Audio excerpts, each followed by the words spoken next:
നമസ്കാരം സുഹൃത്തുക്കളെ. തമിഴ്നാട് രാഷ്ട്രീയത്തിൽ ചുരുങ്ങിയ കാലം കൊണ്ട് കൊടുങ്കാറ്റ് സൃഷ്ടിച്ച നേതാവാണ് കെ അണ്ണാമലൈ.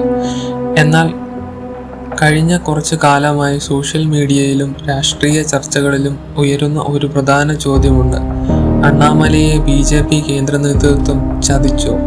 തിരഞ്ഞെടുപ്പ് കഴിഞ്ഞപ്പോൾ അദ്ദേഹത്തെ അവഗണിച്ചോ എന്ന്. പുറമേക്ക് പലർക്കും അങ്ങനെ തോന്നാമെങ്കിലും ഇതിന് പിന്നിലെ യഥാർത്ഥ രാഷ്ട്രീയ വസ്തുതകൾ എന്താണ്? BJP അണ്ണാമലൈക്ക് എല്ലാ റിസോഴ്സുകളും നൽകി. പക്ഷെ ആ റിസോഴ്സുകൾ തന്നെയാണോ അദ്ദേഹത്തിന് തിരിച്ചടിയായത്? അതോ അണ്ണാമലയെ തമിഴ്നാട്ടിൽ വളരാൻ BJP ഒരുക്കിയ ആസൂത്രിത നീക്കങ്ങളായിരുന്നോ അവയെല്ലാം? അണ്ണാമലയെ BJP ചതിച്ചിട്ടില്ല. പകരം ചരിത്രത്തിൽ ആദ്യമായി ഒരു സംസ്ഥാന നേതാവിന് നൽകിയതിനേക്കാൾ വലിയ പിന്തുണയാണ് നൽകിയത് എന്ന് തെളിയിക്കുന്ന 5 പ്രധാന കാരണങ്ങൾ വരും മിനിറ്റുകളിൽ നമ്മൾ വിശകലനം ചെയ്യുന്നു. ഈ വീഡിയോ പൂർണ്ണമായും കാണുക. കൃത്യമായ രാഷ്ട്രീയ യാഥാർത്ഥ്യം നിങ്ങൾക്ക് മനസ്സിലാകും. പോയിന്റ് നമ്പർ 1: അത്യാധുനിക social media war room, the hi-tech war room. ആദ്യത്തെ പ്രധാന കാര്യം BJP അണ്ണാമലയ്ക്കായി ഒരുക്കി നൽകിയ സോഷ്യൽ മീഡിയ വാർ റൂമാണ്. തമിഴ്നാട്ടിൽ ദ്രാവിഡ രാഷ്ട്രീയ പാർട്ടികളുടെ IT സെല്ലുകളോട് മുട്ടി നിൽക്കാൻ BJP കേന്ദ്ര നേതൃത്വം നേരിട്ടാണ് അണ്ണാമലയ്ക്ക് വേണ്ടി കോടിക്കണക്കിന് രൂപയുടെ സാങ്കേതിക സൗകര്യങ്ങൾ ഒരുക്കിയത്. ചെന്നൈയിലും ഡൽഹിയിലുമായി പ്രവർത്തിച്ച ഈ വാർ റൂമാണ് അണ്ണാമലയുടെ ഓരോ പ്രസംഗങ്ങളും N1 മക്കൾ യാത്രയുടെ ഓരോ നിമിഷ നേരം കൊണ്ട് തമിഴ്നാട്ടിലെ കോടിക്കണക്കിന് ജനങ്ങളിലേക്ക് എത്തിച്ചത്. അണ്ണാമലയെ ഒരു സംസ്ഥാന നേതാവെന്ന നിലയിൽ നിന്ന് ദേശീയ ശ്രദ്ധയാകർഷിക്കുന്ന ഒരു ബ്രാൻഡാക്കി മാറ്റിയത് കേന്ദ്ര നേതൃത്വം നേരിട്ട് നിയന്ത്രിച്ച ഈ ഡിജിറ്റൽ വാർ റൂം ആണ്. അങ്ങനെയിരിക്കെ BJP അദ്ദേഹത്തെ അവഗണിച്ചു എന്ന് പറയുന്നത് എങ്ങനെ ശരിയാകും?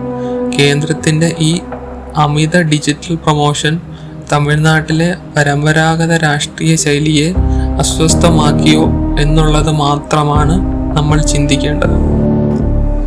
ഇനി പോയിന്റ് നമ്പർ 2: അഭൂതപൂർവമായ കേന്ദ്ര ഫണ്ടിങ്ങും റിസോഴ്സുകളും. രണ്ടാമതായി, തെരഞ്ഞെടുപ്പ് രാഷ്ട്രീയത്തിലെ ഏറ്റവും പ്രധാനം റിസോഴ്സുകളാണ്.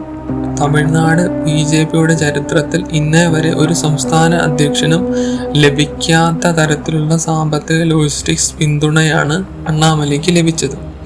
ലോക്സഭാ തെരഞ്ഞെടുപ്പിലും അതിനു മുന്നോടിയായുള്ള പദയാത്രയിലും എല്ലാവിധ റിസോഴ്സുകളും കേന്ദ്ര നേതൃത്വം അദ്ദേഹത്തിന് വിട്ടു നൽകി. എന്നാൽ ഇവിടെയാണ് രാഷ്ട്രീയ നിരീക്ഷകർ ഒരു കാര്യം ചൂണ്ടിക്കാണിക്കുന്നത്. കേന്ദ്രം നൽകിയ ഈ വമ്പൻ റിസോഴ്സുകൾ അണ്ണാമലൈ ഒരു വശത്ത് കൃത്യമായി ഉപയോഗിച്ചപ്പോൾ മറുവശത്ത് ഇത് പ്രാദേശിക നേതാക്കൾക്കിടയിലും പഴയകാല സഖ്യകക്ഷികൾക്കിടയിലും വലിയ അസൂയയ്ക്കും അകൽച്ചയ്ക്കും കാരണമായി. BJP നൽകിയ അമിത പ്രാധാന്യവും റിസോഴ്സുകളും തന്നെയാണ് തമിഴ്നാട്ടിലെ മറ്റു ദ്രാവിഡ കക്ഷികൾ അണ്ണാമലയെ ഒറ്റപ്പെടുത്തി ആക്രമിക്കാൻ കാരണമായത്. അതായത് BJP നൽകിയ പിന്തുണ തന്നെയാണ് ഒരു തരത്തിൽ അദ്ദേഹത്തിന് രാഷ്ട്രീയ പ്രതിരോധം തീർക്കേണ്ടി വന്ന സാഹചര്യത്തിലേക്ക് നയിച്ചത്. പോയിന്റ് നമ്പർ 3: VIP പരിഗണനയും മോദിയുമായുള്ള ആത്മബന്ധവും, the VIP treatment and Modi's watch.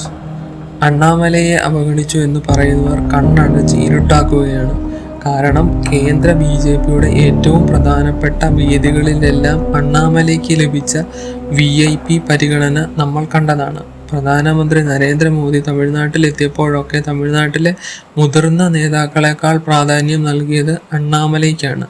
മോദിയുടെ റോഡ് ഷോകളിൽ, വലിയ പൊതുസമ്മേളനങ്ങളിൽ അണ്ണാമലയ്ക്ക് തൊട്ടടുത്തായിരുന്നു സ്ഥാനം. ഡൽഹിയിൽ നടക്കുന്ന പാർലമെന്ററി പാർട്ടി യോഗങ്ങളിലും ദേശീയ നിർവാഹക സമിതിയിലും ഒരു സംസ്ഥാന അധ്യക്ഷന് ലഭിക്കുന്നതിനും അപ്പുറം വലിയ ആദരവ് അണ്ണാമലയ്ക്ക് ലഭിച്ചു. പ്രധാനമന്ത്രിയും കേന്ദ്ര ആഭ്യന്തരമന്ത്രിയും പരസ്യമായി അദ്ദേഹത്തിന്റെ പേരെടുത്ത് പറഞ്ഞ് പുകഴ്ത്തി. ഇത്രയും വലിയ അംഗീകാരം കേന്ദ്രം നൽകുമ്പോൾ അദ്ദേഹത്തെ ചതിച്ചു എന്ന് പറയുന്നത് രാഷ്ട്രീയ അറിവില്ലായ്മയാണ്. പോയിന്റ് 4: സഖ്യകക്ഷികളെക്കാൾ അണ്ണാമലയ്ക്ക് നൽകിയ മുൻഗണന, prioritising Annamalai over traditional alliance. നാലാമത്തെ പോയിന്റ് വളരെ നിർണായകമായ ഒരു രാഷ്ട്രീയ നീക്കമാണ്. തമിഴ്നാട്ടിൽ BJPയുടെ ഏറ്റവും വലിയ സഖ്യകക്ഷിയായിരുന്ന AIADMKയെ പിണക്കാൻ പോലും അണ്ണാമലയ്ക്ക് വേണ്ടി BJP കേന്ദ്ര നേതൃത്വം തയ്യാറായി. അണ്ണാമലയുടെ രാഷ്ട്രീയ ശൈലിയോട് യോജിക്കാൻ കഴിയില്ലെന്ന് പറഞ്ഞ് AIADMK സഖ്യം വിട്ടപ്പോൾ കേന്ദ്ര നേതൃത്വം അണ്ണാമലയെ തിരുത്താനോ മാറ്റാനോ തയ്യാറായില്ല. പകരം അണ്ണാമലയുടെ തനിച്ചുള്ള പോരാട്ട വീര്യത്തെ കേന്ദ്രം പിന്തുണച്ചു. ഒരു വലിയ സഖ്യകക്ഷിയെ നഷ്ടപ്പെടുത്തിക്കൊണ്ടാണെങ്കിലും അണ്ണാമല എന്ന വ്യക്തിയെ തമിഴ്നാട്ടിലെ BJPയുടെ മുഖമായി നിലനിർത്താൻ കേന്ദ്രം കാണിച്ച ആർജവം അദ്ദേഹത്തിലുള്ള വിശ്വാസത്തിന്റെ തെളിവാണ്. ഈ സഖ്യം തകർന്നതാണ് വോട്ട് വിഹിതത്തിൽ മാറ്റമുണ്ടാക്കിയതെങ്കിലും അണ്ണാമലയുടെ രാഷ്ട്രീയ ഭാവിക്ക് കേന്ദ്രം നൽകിയ വലിയൊരു പന്തയമായിരുന്നു അത്. അവസാന പോയിന്റ്, അത് 5ാമത്തെ point, long term investment and international exposure. അവസാനമായി നമ്മൾ ആഴത്തിൽ ചിന്തിക്കേണ്ട 5ാമത്തെ കാര്യം, BJP അണ്ണാമലയെ തമിഴ്നാട്ടിലെ ഒരു താൽക്കാലിക തിരഞ്ഞെടുപ്പ് നേതാവായിട്ടല്ല കണ്ടിരുന്നത്. അദ്ദേഹത്തെ ഒരു ലോങ് ടേം നാഷണൽ അസറ്റ് ആയിട്ടാണ് പാർട്ടി കണ്ടിരുന്നത്. ഇതിന്റെ ഭാഗമായാണ് തിരഞ്ഞെടുപ്പുകൾക്ക് ശേഷം അദ്ദേഹത്തിന് അന്താരാഷ്ട്ര തലത്തിലുള്ള എക്സ്പോഷറുകൾ നൽകാൻ പാർട്ടി മുൻകൈ എടുത്തത്.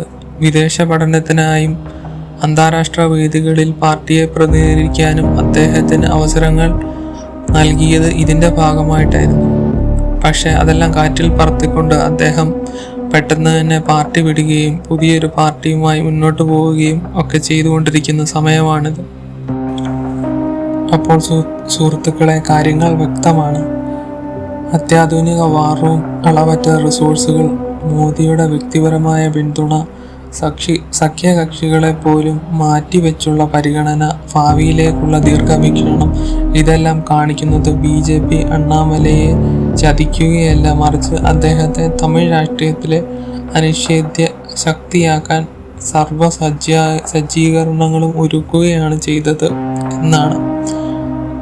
പക്ഷെ അതെല്ലാം വൃഥാവിലാക്കിക്കൊണ്ട് അദ്ദേഹം ഇപ്പോൾ മറ്റൊരു പാർട്ടി രൂപീകരിച്ച് അദ്ദേഹം വേറൊരു പാതയിലൂടെ സഞ്ചരിച്ചു കൊണ്ടിരിക്കുകയാണ്. നിങ്ങൾക്ക് എന്തു തോന്നുന്നു? അണ്ണാമലയുടെ തമിഴ്നാട്ടിലെ ഭാവി എന്തായിരിക്കും? നിങ്ങളുടെ അഭിപ്രായങ്ങൾ താഴെ കമൻറ്റ് ചെയ്യുക. വീഡിയോ ഇഷ്ടപ്പെട്ടെങ്കിൽ ലൈക്ക് ചെയ്യാനും ഷെയർ ചെയ്യാനും ചാനൽ സബ്സ്ക്രൈബ് ചെയ്യാനും മറക്കരുത്. മറ്റൊരു വിശകലനവുമായി വീണ്ടും കാണാം. നന്ദി, നമസ്കാരം.